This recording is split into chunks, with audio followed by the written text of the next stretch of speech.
दोस्तों नमस्कार। ये है मार्गदर्शन फॉर सिविल सर्विसेज। मैं अनुराग चौधरी। दोस्तों यूपीपीसीएस प्रारंभिक परीक्षा 2022 के लिए महत्वपूर्ण प्रश्नों के टेस्ट संख्या 4 में हम सॉल्व करेंगे भारतीय संविधान एवं राज्य व्यवस्था के महत्वपूर्ण प्रश्नों को। इसमें हम सभी प्रश्नों को विस्तार से व्याख्या भी करते चलेंगे। दोस्तों ये प्रश्न यूपीपीसीएस प्रारंभिक परीक्षा के नवीनतम पैटर्न पर आधारित हैं और आगामी परीक्षाओं के लिए अति संभावित हैं। तो आइए शुरू करते हैं यूपीपीसीएस प्रारंभिक परीक्षा के लिए भारतीय संविधान एवं राज्य व्यवस्था के महत्वपूर्ण प्रश्नों का सेट। दोस्तों आज की वीडियो का जो पहला प्रश्न है, देखिए बहुत ही महत्वपूर्ण है। किस अधिनियम ने प्रथम बार भारतीय केंद्रीय विधान परिषद में स्थानीय प्रतिनिधित्व प्रारंभ किया? ऑप्शन है आपके 1833 का चार्टर अधिनियम, 1853 का चार्टर अधिनियम, 1861 का भारत परिषद अधिनियम और 1784 का पिट्स इंडिया एक्ट। तो सही उत्तर है ऑप्शन बी, 1853 का चार्टर अधिनियम।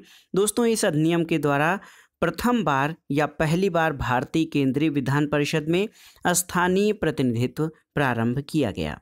दोस्तों 1853 का चार्टर अधिनियम संवैधानिक विकास की दृष्टि से बहुत ही महत्वपूर्ण अधिनियम था और इसकी जो विशेषताएं थीं उसको देख लेते हैं। पहली बार गवर्नर जनरल की परिषद के विधायी एवं प्रशासनिक कार्यों को अलग किया गया। विधि निर्माण के लिए भारतीय यानी केंद्रीय विधान परिषद की स्थापना इसके द्वारा की गई। सिविल सेवा भर्ती और चयन के लिए खुली प्रतियोगिता व्यवस्था का शुभारंभ किया गया और मैकाले समिति 1854 में भारतीय सिविल सेवा के संबंध में प्रारंभ या प्रावधान इसी अधिनियम के द्वारा किया गया था। और दोस्तों इसने प्रथम बार या पहली बार भारतीय केंद्रीय विधान परिषद में अस्थायी प्रतिनिधित्व या स्थानीय प्रतिनिधित्व आरंभ किया था। तो याद रखिएगा दोस्तों 1853 के चार्टर अधिनियम द्वारा पहली बार भारतीय केंद्रीय विधान परिषद में स्थानीय प्रतिनिधित्व प्रारंभ किया गया था। अगला प्रश्न है, निम्नलिखित में से किससे या किनसे भारत में अंग्रेजी शिक्षा की नींव पड़ी? देखिए पहला है कि 1813 का चार्टर एक्ट, दूसरा general committee of public instruction 1823 और प्राच्यविद एवं आंग्लविद विवाद। नीचे दिए गए कोड का प्रयोग करके सही उत्तर का चयन करना है। तो दोस्तों ये देखिए तीनों ही जो प्रावधान थे, चाहे 1813 का चार्टर एक्ट हो, general committee of public instruction 1823 और प्राच्यविद और आंग्लविद विवाद, इन सभी के द्वारा दोस्तों भारत में अंग्रेजी शिक्षा की नींव पड़ी। ऑप्शन सी आपका सही उत्तर है। व्याख्या अगर जो देखें तो दोस्तों ईस्ट इंडिया कंपनी ने ओरिएंटल शिक्षा की प्रचलित प्रणाली को हतोत्साहित किया और पश्चिमी शिक्षा और अंग्रेजी भाषा को बढ़ावा दिया था। 1813 के चार्टर एक्ट में भारत में शिक्षा के प्रचार प्रसार के लिए प्रतिवर्ष 1 लाख रुपए खर्च करने का प्रावधान किया गया था और 1823 में गठित committee general committee of public instruction का दायित्व शिक्षा के लिए प्रतिवर्ष 1 लाख रुपया देने का था और समिति में 10 यूरोपीय सदस्य थे।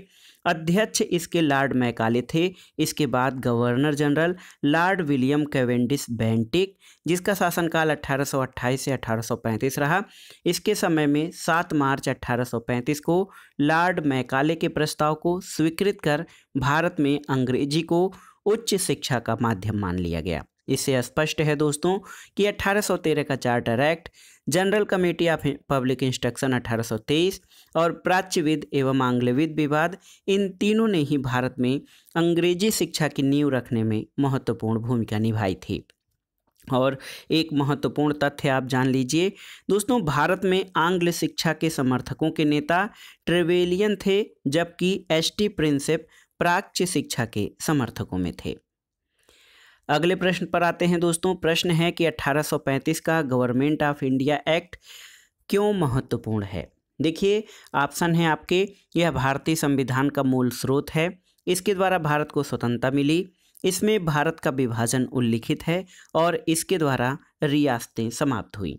तो दोस्तों 1935 का भारत शासन अधिनियम इसलिए महत्वपूर्ण है क्योंकि ये भारतीय संविधान का प्रमुख स्रोत है।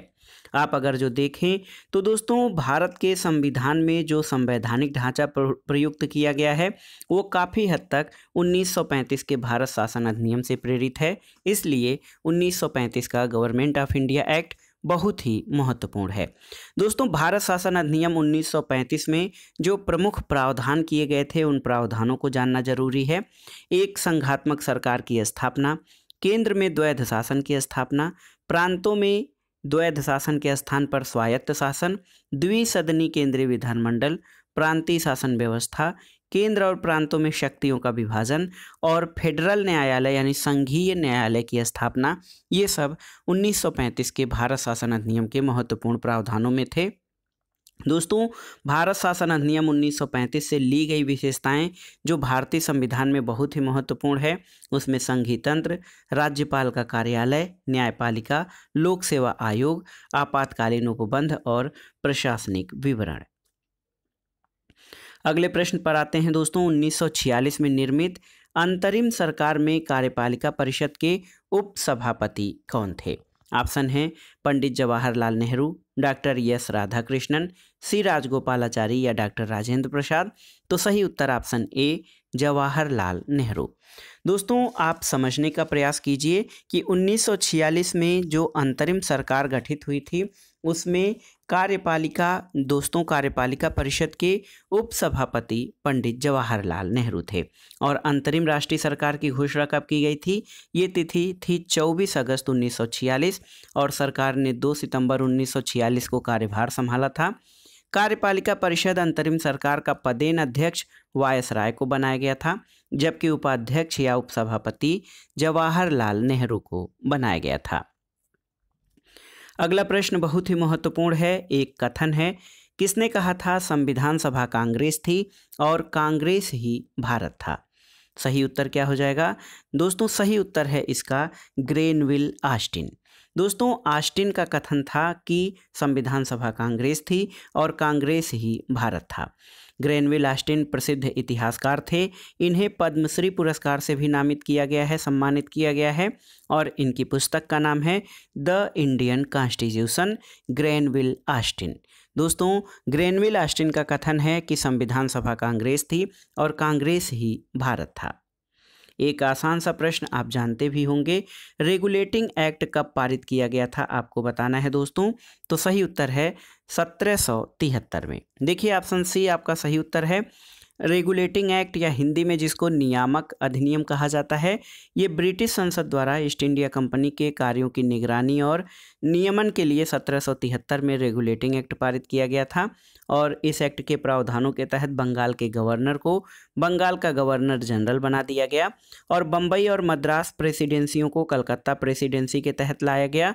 और इस एक्ट के द्वारा कलकत्ता में सर्वोच्च न्यायालय की स्थापना 1774 में की गई थी और इसके मुख्य न्यायाधीश सर एलिजा इम्पे थे और कंपनी की संचालक समिति में भी इस अधिनियम के द्वारा परिवर्तन किया गया था। तो याद रखिएगा रेगुलेटिंग एक्ट 1773 में पारित किया गया था कंपनी की गतिविधियों के नियंत्रण और पर्यवेक्षण के लिए।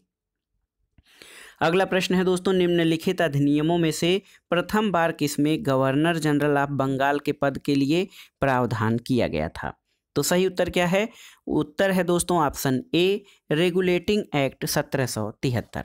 दोस्तों रेगुलेटिंग एक्ट 1773 के प्रावधानों के तहत बंगाल के गवर्नर को गवर्नर जनरल पद नाम दिया गया था और बंगाल का प्रथम गवर्नर जनरल वारेन हेस्टिंग्स को बनाया गया था और बम्बई और मद्रास प्रेसिडेंसियों को भी बंगाल के गवर्नर जनरल के अधीन लाया गया था। तो याद रखिएगा दोस्तों गवर्नर जनरल ऑफ बंगाल के लिए 1773 के एक्ट में प्रावधान किया गया था। अगला प्रश्न है दोस्तों, भारत में उपनिवेशी शासन के संदर्भ में 1873 के इल्बर्ट बिल का उद्देश्य क्या था?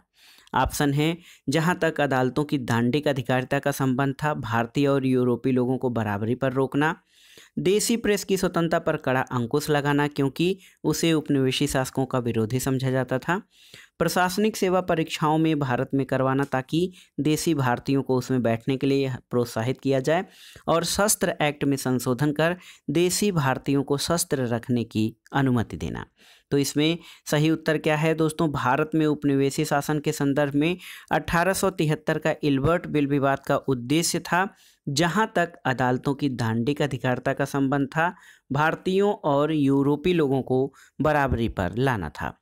दोस्तों देखिए, भारत में उपनिवेशी शासन के संदर्भ में 1883 के इल्बर्ट बिल का उद्देश्य भारत में अदालतों की दांडिक अधिकारिता के संदर्भ में भारतीय और यूरोपीय लोगों को समान स्तर पर करना था, और इसके तहत भारतीय मजिस्ट्रेट भारत में निवासित यूरोपियों के आपराधिक मामलों की सुनवाई कर सकते थे।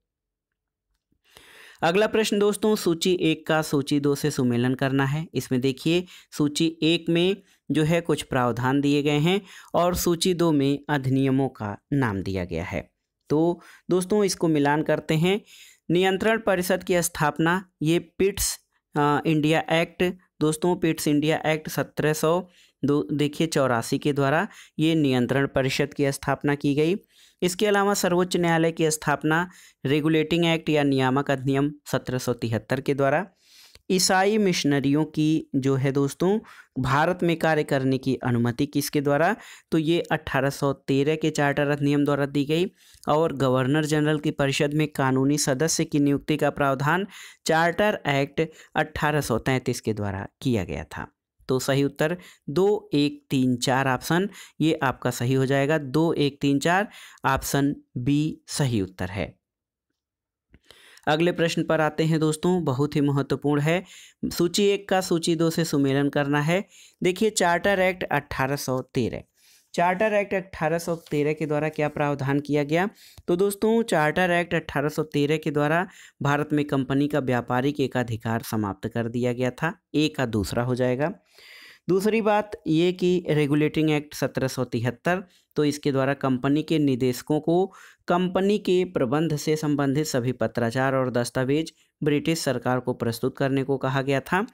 इसके अलावा एक्ट ऑफ 1858, दोस्तों ये महत्वपूर्ण अधिनियम, इसके द्वारा शासन का अधिकार जो है 1858 के अधिनियम के तहत शासन का अधिकार ईस्ट इंडिया कंपनी से ब्रिटिश क्राउन को हस्तांतरित कर दिया गया था।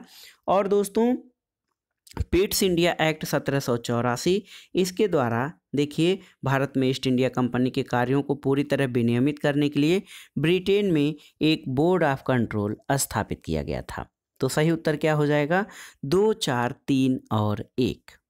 दोस्तों अगर जो हम इसकी व्याख्या देखें तो आप इसे आसानी से समझ पाएंगे।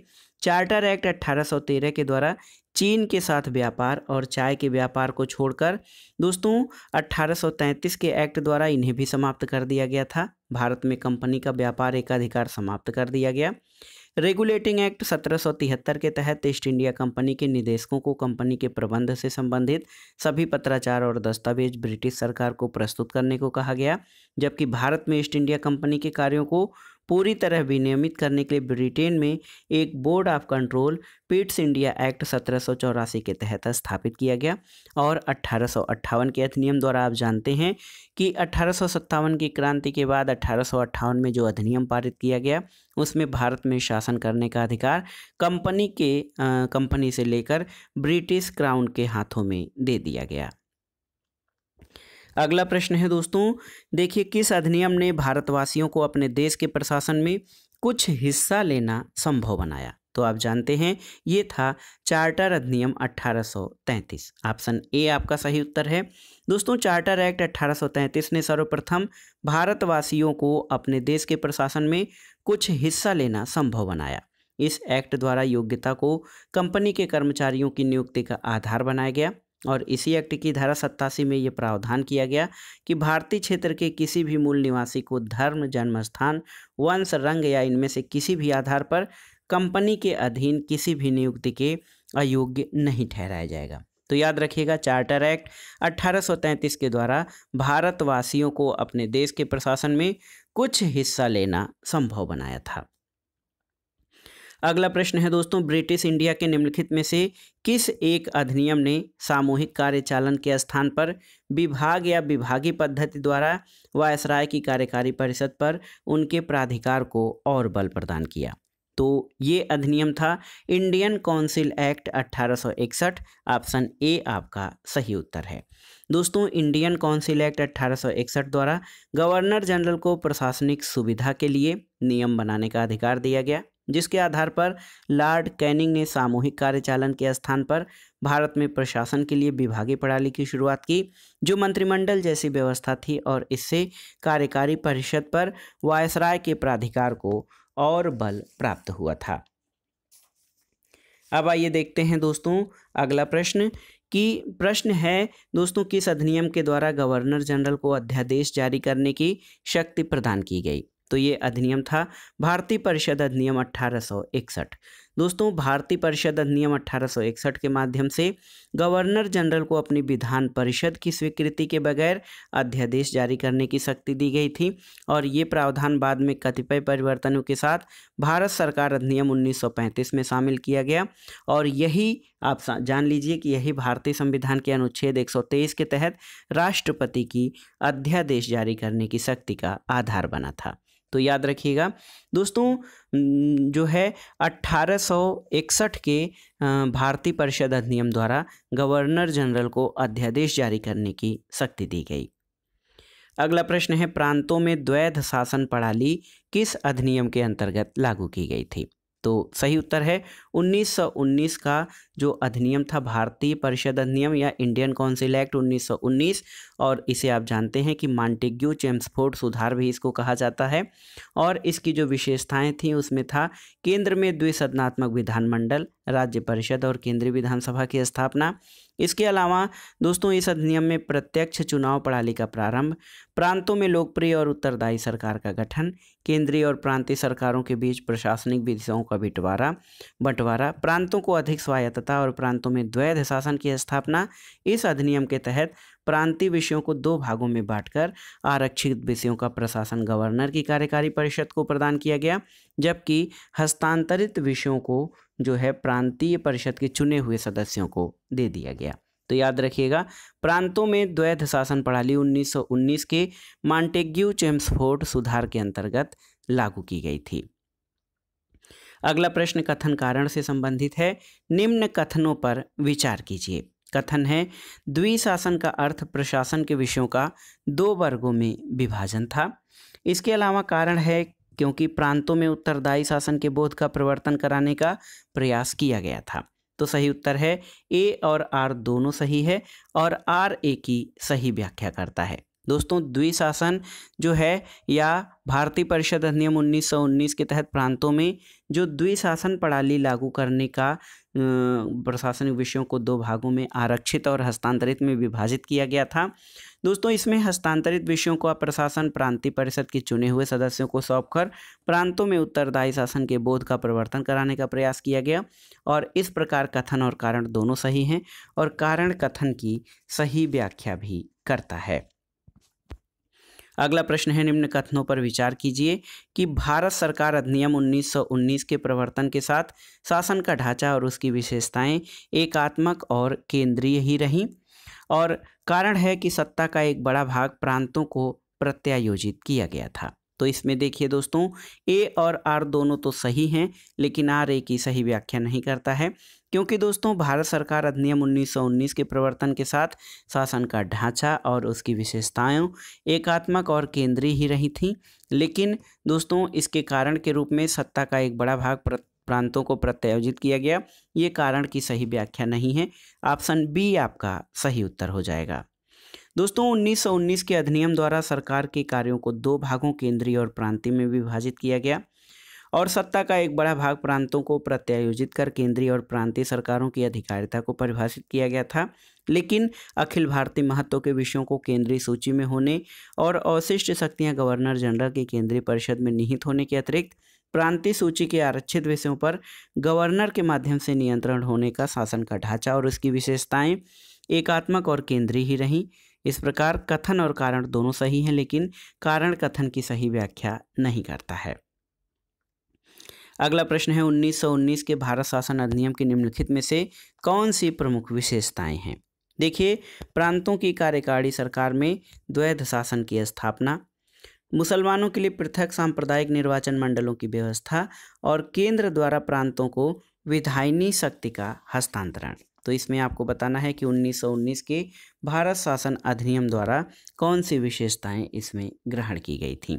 तो इसमें देखिए दोस्तों, यहाँ पर 1 और 3 ऑप्शन सी आपका सही उत्तर है। आप व्याख्या देखिए कि 1919 के अधिनियम द्वारा प्रांतों की कार्यकारिणी में द्वैध शासन की स्थापना की गई और केंद्र और प्रांतीय विषयों के तहत प्रांतों को विधायिनी शक्ति का हस्तांतरण स्थानीय महत्व के विषयों के संदर्भ में किया गया। मुसलमानों के लिए पृथक सांप्रदायिक निर्वाचक मंडलों की व्यवस्था 1909 के अधिनियम के तहत की गई। हालांकि 1919 के अधिनियम में भी ये व्यवस्था रही और इसमें यूरोपियन, एंग्लो इंडियन, सिख और भारतीय ईसाइयों के लिए भी जो पृथक निर्वाचक मंडल की व्यवस्था थी उसको बढ़ा दिया गया और इससे 1919 के अधिनियम की विशेषता मानना उचित नहीं है। इस प्रकार अभिष्ट उत्तर जो है विकल्प सी है, 1 और 3 सही हैं। अगला प्रश्न है, निम्नलिखित कथनों पर विचार कीजिए। गवर्नमेंट ऑफ इंडिया एक्ट 1935 में देखिए पहला है कि प्रांतीय स्वशासन का उपबंध था, ये सही है आपका। एक संघीय न्यायालय की स्थापना का उपबंध था और देश में अखिल भारतीय संघ की स्थापना का उद्देश्य था। तो दोस्तों 1, 2 और 3 ये तीनों कथन ही सही हैं। ऑप्शन डी आपका सही उत्तर हो जाएगा। देख लेते हैं कि government of India act Bharat सरकार अधिनियम 1935 में ब्रिटिश भारत के क्षेत्रों और संघ में शामिल होने के इच्छुक देशी रियासतों को मिलाकर एक अखिल भारतीय संघ की स्थापना का उपबंध किया गया था। इसमें प्रांतों में लागू द्वैध शासन व्यवस्था को समाप्त कर प्रांतों को स्वायत्तता प्रदान करते हुए प्रांतीय सूची के विषयों पर विधि बनाने का पूर्ण अधिकार विधानसभाओं को दिया गया और इस अधिनियम के तहत एक संघीय न्यायालय की स्थापना 1 अक्टूबर 1937 को दिल्ली में स्थापित किए जाने का प्रावधान किया गया था और ये सभी विकल्प सही हैं। अगला प्रश्न है दोस्तों, 1935 के भारत सरकार अधिनियम की निम्नलिखित में से कौन सी एक वैशिष्ट्य युक्त नहीं है। तो सही उत्तर है केंद्र में साथ ही साथ राज्यों में द्वैध शासन की व्यवस्था। दोस्तों द्विसदनी विधानमंडल, प्रांतीय स्वायत्तता और एक अखिल भारतीय संघ की व्यवस्था 1935 के भारत सरकार अधिनियम में की गई थी, लेकिन केंद्र में साथ ही साथ राज्यों में द्वैध सरकार की बात इस जो है अधिनियम के अंतर्गत नहीं किया गया था। अगर आप देखें तो 1935 के भारत सरकार अधिनियम के तहत प्रांतों में लागू द्वैध शासन को समाप्त किया गया। केंद्रीय स्तर पर द्वैध सरकार व्यवस्था लागू करने का प्रावधान किया गया, जिसके अंतर्गत केंद्रीय कार्यपालिका के कार्यों को आरक्षित और हस्तांतरित विषयों में वर्गीकृत किया गया था। तो देखिए दोस्तों, अन्य जो विकल्प हैं वो सही हैं। विकल्प ए आपका सही नहीं है 1935 के अधिनियम के अंतर्गत। अगला प्रश्न है दोस्तों, 1935 के अधिनियम द्वारा स्थापित संघ में अवशेष शक्तियां या अवशिष्ट शक्तियां किसको दी गई थीं। तो देखिए ऑप्शन है संघीय विधान पालिका को, प्रांतीय विधानमंडल को, गवर्नर जनरल को या प्रांतीय गवर्नरों को। तो सही उत्तर है ऑप्शन सी, गवर्नर जनरल को। देखिए दोस्तों 1935 के अधिनियम द्वारा भारत में पहली बार विधानमंडल की शक्तियों को 3 सूचियों में विभाजित किया गया था, केंद्रीय सूची, प्रांतीय सूची और समवर्ती सूची। अवशिष्ट शक्तियां यद्यपि इनमें उल्लिखित नहीं थी, फिर भी ये विशेषाधिकार के रूप में गवर्नर जनरल के पास ही था तथा वह कोई भी अवशिष्ट शक्ति केंद्रीय या प्रांतीय विधानमंडल में से किसी को दे सकता था। अगला प्रश्न है कि एक निर्वाचित संविधान सभा द्वारा भारत के संविधान का निर्माण करने का प्रस्ताव किया गया था, किसके द्वारा। ऑप्शन है साइमन कमीशन, भारत सरकार अधिनियम 1935, क्रिप्स मिशन या ब्रिटिश कैबिनेट डेलीगेशन द्वारा। तो सही उत्तर है ऑप्शन सी, क्रिप्स मिशन के द्वारा दोस्तों एक निर्वाचित संविधान सभा के द्वारा जो है भारत का संविधान निर्माण करने का प्रस्ताव रखा गया था। तो आप देख सकते हैं कि मार्च 1942 में स्टेफर्ड क्रिप्स की अध्यक्षता में भारत आए क्रिप्स मिशन द्वारा सबसे पहले द्वितीय विश्व युद्ध के पश्चात भारत को डोमिनियन स्टेट प्रदान करने और एक निर्वाचित संविधान सभा द्वारा भारत के संविधान का निर्माण कराए जाने का प्रस्ताव प्रस्तुत किया गया था और इस संविधान सभा में ब्रिटिश प्रांतों के निर्वाचित प्रतिनिधियों और देशी रियासतों के प्रतिनिधियों को शामिल करने का प्रस्ताव था।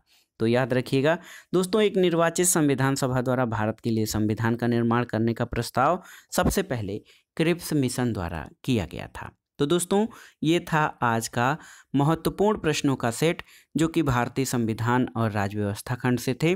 ये प्रश्न यूपीपीसीएस प्रारंभिक परीक्षा के साथ साथ लोक सेवा आयोग और अधीनस्थ सेवा चयन आयोग तथा अन्य राज्यों द्वारा आयोजित की जाने वाली पीसीएस परीक्षाओं, आरओ यानी समीक्षा अधिकारी, सहायक समीक्षा अधिकारी आदि के लिए बहुत ही उपयोगी है।